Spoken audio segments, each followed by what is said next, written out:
What's up, YouTube? The struggles, the wins, the triumphs, the failures. So guys, good morning. Today is day one of our YouTube series. Yeah, so I'm becoming a big YouTube star, full superstar. I'm going to be the biggest and the baddest, yeah? It's going to be around electrical. Obviously, it's going to be around everything electrical. But not, oh my God, how do you do a PowerPoint level, right? You learnt that in your apprenticeship, okay? But I'm not going to be teaching how to do every single task fucking amazingly. It's more about in the life of a business owner, the struggles, the wins, the triumphs, the failures, right? Because there's a lot of failures. But yeah, you got to just enjoy the fucking process. Anyway, yeah, so this is the intro. This is the plot. I don't know how to do intros. I don't know how to do YouTubes. That's up to Abby to do. Okay, is this going to be a mad thumbnail and shit? Like, you're like, what's up, YouTube? What's up, YouTube? That's what I'm going to start doing. Okay, so why did I start? How did I start the business? I finished high school, did my apprenticeship. Spent 4 years doing the apprenticeship. Started it when I was 18. Got to 22. Landed in a bit of trouble with the law for a couple of little fights and stuff. So yeah, I ended up. My plan was to always start my own business.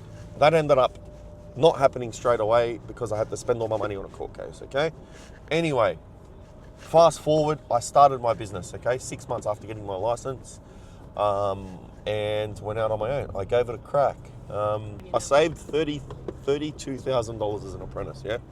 I'm not silver spoon. I don't have no family saying it's okay, Josh, just relax. I'll buy your first car. I've got a $25,000. Nah, bro. I'm from the fucking trenches. So I had $32,000 or $33,000. That all went on the court case. Okay, gone. Then I had to fucking save again. So I got given a company van and I was able to sell my ute. All right, so I think I sold it for 10 or 15 grand and I saved up. I had $21,000 in my account. Left my company. Had no work booked in. The same week, my real estate agent, my dad's real estate agent, come to do a maintenance fucking inspection. My dad goes, oh, Josh is starting on his own. We've been long-term tenants there. All right. They go, oh, we actually need an electrician. Our one's sort of dropping the ball a bit. I got a few small work orders. Didn't even know what a work order was. Had my own personal email. They told me, Josh, you need to send us an invoice. I bought an invoice book from Officeworks. What do you mean send an invoice? Send from where? Out. Fucking send. You know what I mean? So I didn't know anything I was doing. Done the work, and then they go, Josh, we need your public liability. So like by the way, I left out an important detail. That money I had, I bought a van, a second-hand Hyundai iLoad for like 19 or 20K. I ended up with like $800 or some shit in my account. No work booked in. Left the company. But luckily I was living at home with my old man, yeah? I was only 22 at the time. So yeah, got a couple of work orders off this lady. Yeah, and then I started like just fucking handing out. I got business cards made up. No branding, just said my name and shit. And I just started working, doing these real estate jobs. And then I started going like, I started going around and like really I was telling tenants, it's my own business. Yeah, if you know anyone. I was so hungry to get the work, you know what I mean? I was desperate for the work. Fast forward to say 2 or 3 months of just doing little bits and bobs. And I mean, like, there was a lot of time where I had no work, so it's normal. Oh, fuck, I nearly just merged into that car, see, because YouTube's in the way. That's all right, cuz. What are you going to do, lad? It's a work, mate. So there was so much time I had no work, but it didn't really matter because I was living at home with my old man. So I wasn't like, fuck, I've got 2 kids to feed, my wife's screaming at me. You know what I mean? It was none of that shit. So yeah, started the business. After a few months, I literally like spent every dollar on the business. I had the steel toolbox out of my ute that I sold, sliding around in the back of my van. I couldn't afford the shelving. That's how I fucking held my cable. You know what I mean? And then I used like hockey straps and fucking strapped it to the back of the... Bro, I was that guy, you know what I mean? Saved up, first bit of money I spent it on flyers, man. 10K on flyers. Still had the steel toolbox, yeah? No wrap. I'll try and find a photo of the van, eh? Maybe we can drop it in the fucking thing. Yeah, and I've got the flyers. I got the flyers. So I've done black and white flyers from Officeworks. No word of a lie, I spent maybe $9,000 or $10,000 on flyers and delivery. I delivered maybe the first few thousand, and I thought, fuck this, bro. I'm walking around like a fucking gronk.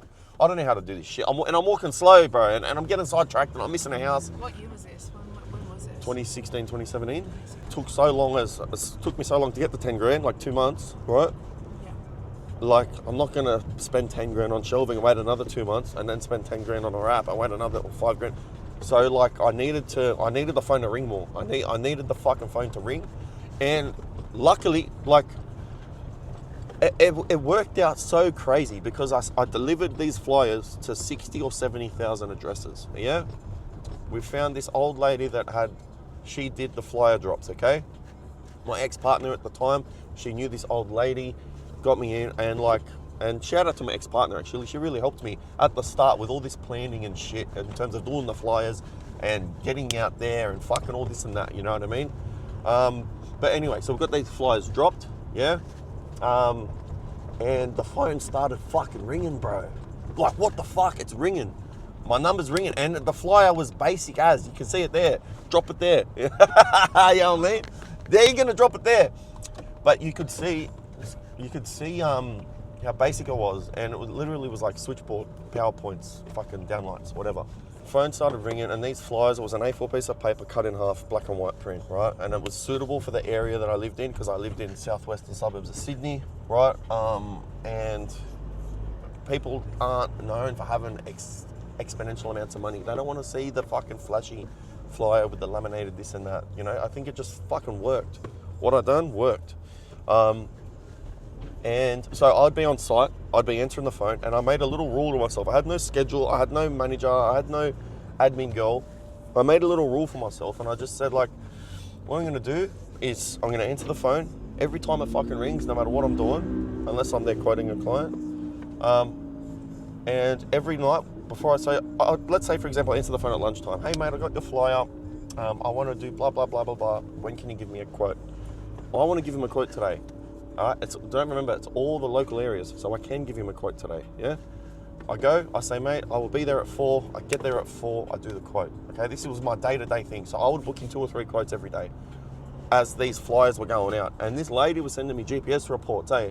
So it was fucking amazing. I couldn't believe how much it affected the workflow and improved the workflow. So yeah, I'd work, go there, and I made a little rule to myself that every time I get home at night, before signing off, so every day I got home was on the computer till 7 or 8 at night, I would make sure I'd go through my whole call log of the day from 6 a.m. till now, and I'd just understand every phone number that rang or didn't ring, or everyone I called or didn't call, or every text that I just checked that everyone's been responded to that day. That was a little thing that helped me gain traction, was responding to everyone that same day. And if I didn't respond, you know, getting a response there. So, yeah, and it just started to, I generated a lot of money from that. I think the mistakes I made came in the years later, when there was more managing people requirement, more of a requirement in managing people. When it was just me, the mistakes were small because the jobs were small. So I wasn't the end of the world, you know. If I underquoted a job by $500 or $1,000, or it wasn't going to sink me. I wasn't tied into any big builders. I wasn't consumed by any big contracts. It was all small. It was all small contracts, right? And you sort of treat your business like a fucking stool, and the more legs you got under that stool, the more secure it is, right? It's a good analogy. I heard that from a financial advisor once, a long time ago. If you got one client, that's one leg under the stool. You lose that client, you're gonna fall.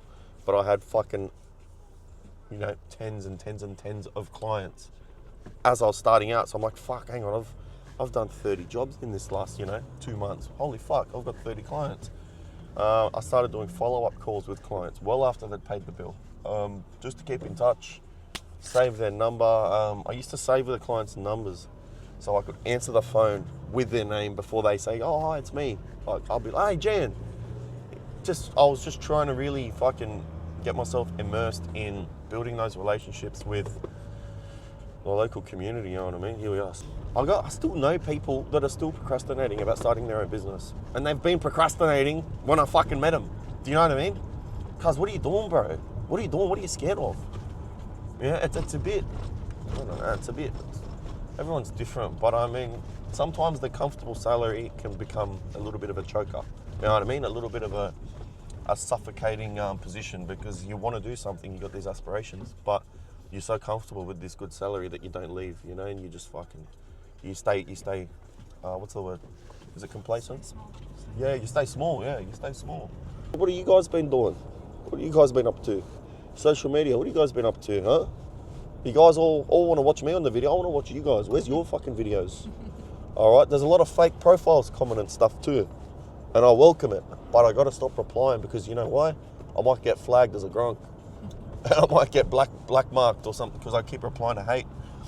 Now, I don't mind if you guys hate, that's all good. I actually fucking, I love it, eh? I love a good, you know what I mean? Look at this flop. But I might find yous. Nah, don't put that up. I'm here secretly threatening people, you know what I mean?